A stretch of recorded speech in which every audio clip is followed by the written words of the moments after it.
Wow. If I were the president of lacrosse. Well, yeah, I'm not quite sure where to go with that at this point. Do you mean more in terms of maybe what I see is wrong with the game and fixing the game? President or king? President still has to get some consensus on things. Our game is still small, and we need to grow, and we need to continue to grow and be creative. And I think if anything, I think one of the things I would like to try to do is try to reach out and get the game to non-traditional areas, as many as possible. Maybe try to get it into more urban areas. Try to reach more ethnic backgrounds, more diverse backgrounds, and get it into more countries. You know, some of the things that are happening in Baltimore now, you know, with the inner city lacrosse, and it's happened in New York, I think that's just all great stuff, but I think we could do more things like that I think that would really help our game grow, you know, because now we're going to reach a population that's kind of been excluded a little bit because of the wealth of our game.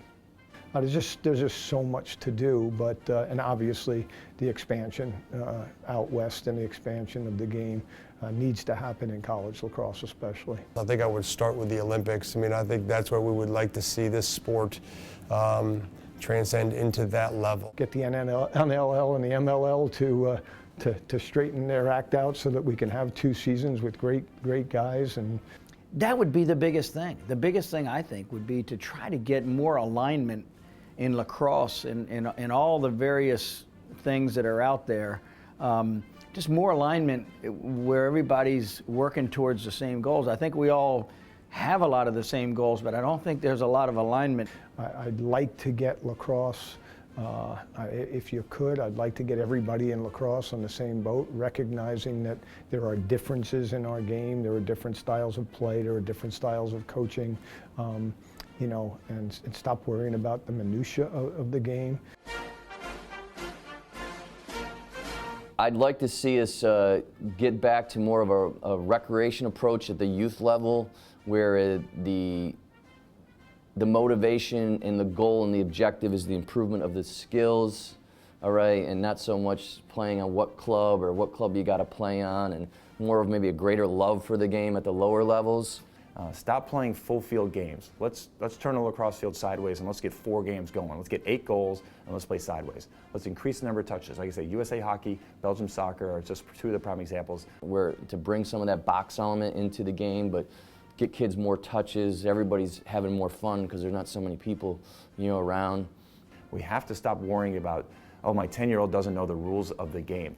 He'll learn the rules of the game when he gets to, you know, 13, 14 years old. Up until about 12 or 13, I want tons of touches. I don't want the score to be that big of a deal. Yes, we're going to keep scoring certain days. You know, we keep watching it myself just over the last 10 years in this thing, recruiting-wise. It's like more and more of these bad habits are coming our way in the college level, and we spend more time catching, throwing, scooping than anything else. And those are skill sets that I believe, you know, hopefully, you know, these kids should have developed a little bit more by the time they get to us. I think we've got to get back to allowing the game to be played fundamentally based and stick work and making them better lacrosse players, better decision makers. Allow them to be creative and come up with some things on their own and flourish that way. From a recruiting standpoint, I'd probably alleviate every recruiting event outside of the summer. I want less travel teams.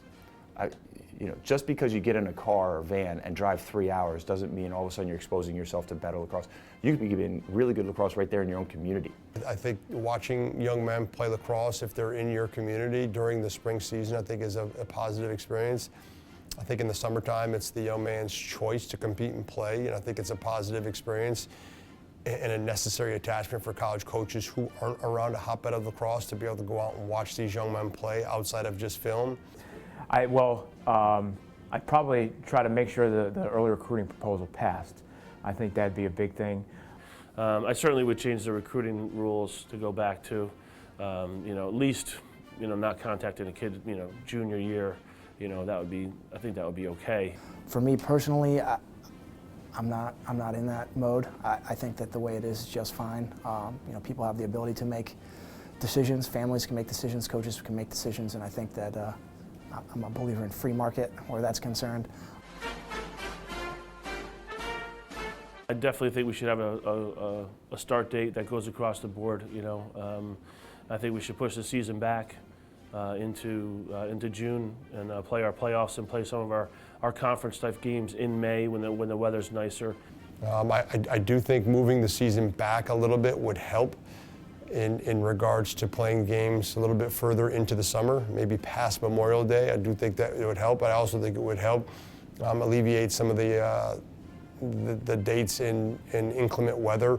Get some of your real important games, your conference tournaments and stuff like that in the later parts of May. And it also attracts a crowd. We don't get the crowds in those early games.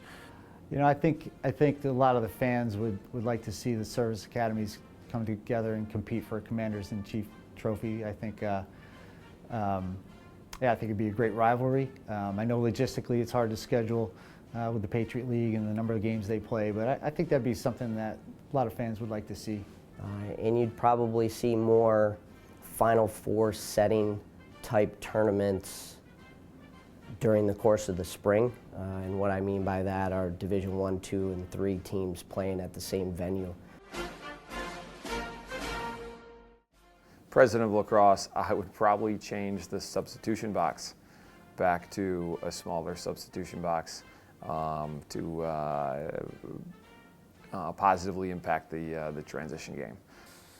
I would bring back the 10-second clearing rule immediately.